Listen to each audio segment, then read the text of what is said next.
Yo, what's going on YouTube? Welcome back to another Minnesota Twins game review and a great game again tonight versus the Astros. We got another W. We're going to go through the whole thing just like we always do, but 6-2 tonight. And again, you score 6 runs, you deserve to win the game. The Twins found a way to do it. Tonight they rallied a little bit late, so did Houston, but a great pitching performance, great defense. The bats continued to roll, and again, more production value at the plate. We just had an overall great night. Let's just jump into it. So, like I said, box score 6-2. 2 runs on 7 hits, 1 error, 6 runs, 7 hits for the Twins, no errors. Production, baby. Every time we can get 6 runs, especially on 7 hits, only one guy pretty much not scoring, obviously with walks and stuff too, but hey, we only walked once tonight. That's production.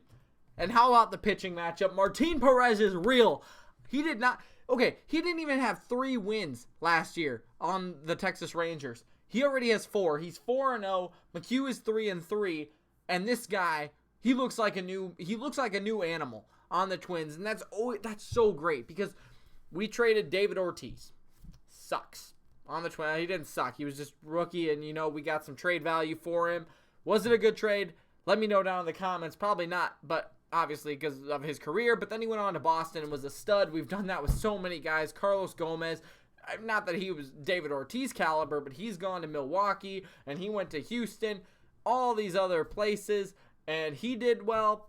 You guys could name 100 guys that the Twins have had, and finally, we get somebody who doesn't do well. They come to Minnesota and finally show up for us. He went 8 innings tonight. 8 innings, 4 hits, 2 walks, 7 strikeouts. His ERA is now 3.41. Fantastic. And I'm so upset that he didn't get to go out there for the 9th inning. That was absolutely ridiculous. He was at 100 pitches, which I get it's pushing the top, upper level of where, Baldelli wants to pitch. Usually, Martin Perez, Odorizzi, Gibson, they've all been limited to 100 pitches, and that usually comes in the 6th inning. Perez, in the 6th and 7th inning, was at 77 pitches. Got through the 8th at, like I said, 100. Maybe that wasn't quite right. 60, I think he was at 77 in the 6th, 88 in the 7th, and then 99 or 100 at the end of 8. He should have gone out there for the 9th inning. Changed my mind, but I think that was a bad call. Why not? I get we had a 6-run lead at that point. You're not going to put him out there. If you give up a hit, then take him out, but give him the chance for a shutout. The last time the Twins, here we go, I wrote this down. The last time the Twins had a shutout was last year, April 1st, against the O's. We won 7-0. That was Barrios and a dominating performance. I think he struck out 10 or 12 in that game, too. He had a dominating performance. The last time a Twins hitter went 8 innings was Gibson last year when we won 2-1 on July 27th against Boston. And that was a scary game, too, because you got Fernando Rodney coming in. We don't need to talk about him anymore, but I cannot believe he did not go back out there for the 9th inning. Let me know what you guys think Baldelli should have done. I get that he was at 100 pitches, but we've seen guys go 110. He had these guys' number all night. There's no way he was going to pitch more than 110, 115 pitches max. He was getting these guys out one pitch at a time. It seemed like one pitch was thrown and he was out of there. So I don't think they should have pulled him after 8. It would have been a great story. I could have put it in the thumbnail. Man, Baldelli screwing me out of views. But it's fine. Let's talk about the offense, though. Like I said, Perez, fantastic night. It was an all-righty lineup for Houston. They obviously tried to do what Minnesota did against Verlander with pretty much every lefty they could against a righty Verlander. They tried to do the same thing with Perez tonight. All-righty lineup against the lefty. And Perez, he just took them one by one. He has a cutter, a fastball, a slider, and a changeup. The fastball it's at 92, 93. It's good. The cutter's at 88, but that thing moves lanes like a speed chase in Houston. And then his slider, that thing is cutting off the freeway from the 7th lane. And then his changeup obviously drops off the table. Those are 4 different pitches. His cutter's at 88. His slider's at 79 or 82, somewhere in that range. And his changeup's at 82, 86. All in that area. But that speed difference and that movement, oh boy, that's deadly. This guy is untouchable when that happens. And I've spent so much time on him. That is just crazy. Let's talk about the hitting. Let's just start with this. Let's start with the dinger. Let's start with the dinger. The 465-foot triple deck dinger that Jonathan Schoop hit. I don't think that thing has landed yet. That thing is in a lake in Duluth, Minnesota. I mean, you know where the cities are, right? Especially if you guys are Twins fans. The cities are here by the handle for, Wisconsin. He hit that thing up to the North Canada border. It hasn't landed yet. I don't know. That thing was a monster shot. Triple deck. He knew it. I mean, he walked out of the batter's box with the bat he was going to throw that thing 500 feet too. That was absolutely incredible. I mean, that was a shot. That was a moonshot. And, I mean, that's just fantastic for him to get his, I think, 5th of the year now. Great job. And that took the 2-0 lead after Garver got hit. I mean, that thing was a thing of beauty.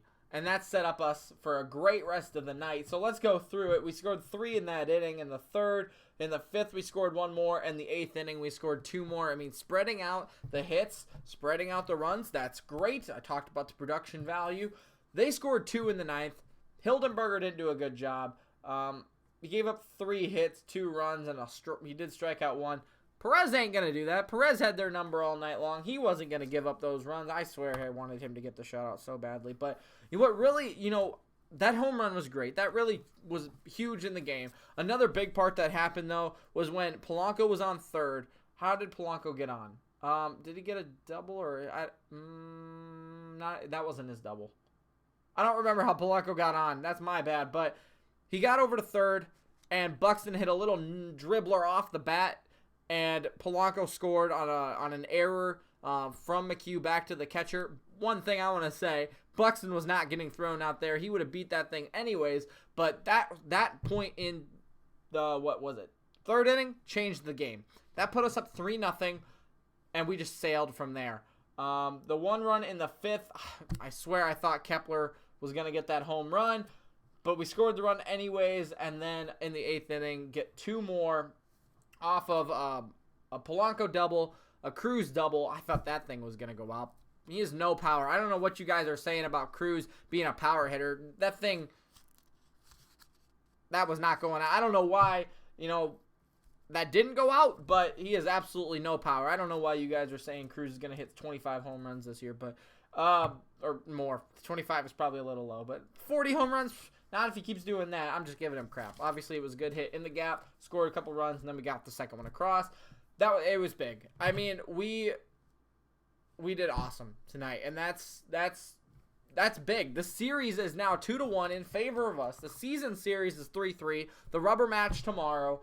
And we got Barrios on the mound. That should be a great game. I expect the same kind of pitching performance that Perez did tonight. Especially with Perez being at the bottom of our lineup, he's not facing their aces. I mean, McHugh is still a good pitcher, don't get me wrong, but that's why he's 4-0. He's a good pitcher this year. He's got that movement. He's got that differentiation in his pitches, but he's going up against probably some of the worser guys in the rotation as our 4 or 5 pitcher. And then we go lefty, righty, Barrios. Boom, you're not touching him. I expect tomorrow to be another fantastic game by Barrios. It's supposed to be warmer.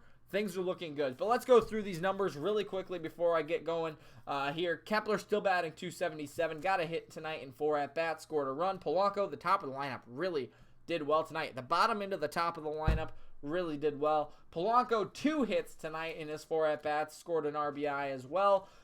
He is now batting .327. That's great. His OPS is a tick. .999, under 1,000 there. So Cruz also got 2 hits, the double included. 2 RBIs, one on the single, and then he also had 1 on the double.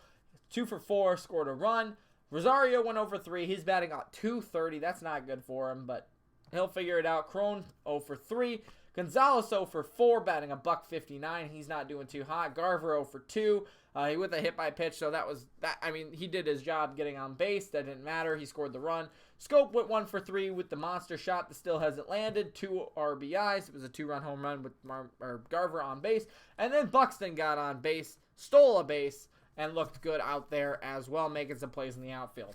Overall, just a fantastic game. I don't know what else to say. I mean, production value is there at the plate, still scoring runs, and our pitching was fantastic tonight. All that matters is we beat Houston. We are up there with the big dogs. So what? We threw out a game yesterday. Great. We beat Verlander 1-0. We beat McHugh tonight with a great pitching performance. Scored 6 runs off these guys. Even Davinsky, a great bullpen guy, knocked him around. We did fantastic tonight. There is no reason this team is not going to be in contention against the Yankees. Like I said, we don't have to face Severino. We don't have to face Sabathia. We're at the top of our rotation tomorrow with Barrios. We're looking fantastic going forward, even against these tough teams. I am excited to see where this team can go. Oh, like, we're only going up from here. Let's see. Oh, the last thing I do want to say, this is what I was going to mention at the beginning of the video. Tampa Bay lost twice today against Kansas City, so they have 10 losses now. Wait, I thought they lost. Did they win one? No, they lost them both. Yeah, they lost them both. So they're at 19-11. We are at 18-10. And then how is Seattle or St. Louis doing? St. Louis, where is St. Louis at? Did they not play today? I thought they played today. There they are. St. Louis, they did beat Washington. So we are still tied with 10 losses, the second best record in the majors. We are doing fantastic. And the last thing I do want to say in this video before I wrap it up, Cleveland lost tonight against the Marlins. That's the second game they've lost against the Marlins. But Kluber did get hurt. And as much as I hate the Indians, as much as I dislike Kluber, you know, you never want to see a rival go down like this. A line drive at 102 miles an hour off of his pitching shoulder, that's got to hurt. Like I said, as much as I don't like him, he's super good. And that's just, I mean, that's bad for baseball when somebody like that has to go out on an injury. I hope he recovers quickly. And, you know, us Twins fans, this community, nobody wants to see a guy like that get hurt. I mean, we want to knock him around a little bit, but not like that. So I hope he gets better. But, you know, in the bad times, they've got a couple pitchers down now. This is the opportunity, as bad as it might sound, this is the opportunity for the Twins to run away with the division. And again, like I said, no disrespect to Kluber. I hope he gets well. This is not what I wanted to see happen, but it does benefit the Twins. You know, when the pitching goes down, you know, your team is able to step up. It's only going to, you know, be better for the Twins. But like I said, I hope he comes back and has a speedy recovery. So that's all I got for you today. A little bit longer of a video. I'm sorry. I was excited. But this is going to be a great couple of games here going into the final tomorrow with Barrios and the Yankees coming up. So stay with me. I hope you guys enjoyed the video. Make sure to leave a like. If you stayed till the end, why not say water bottle. I got some nice water here. So stay to the end. Put water bottle down in the comments below. And we'll see you tomorrow for another one.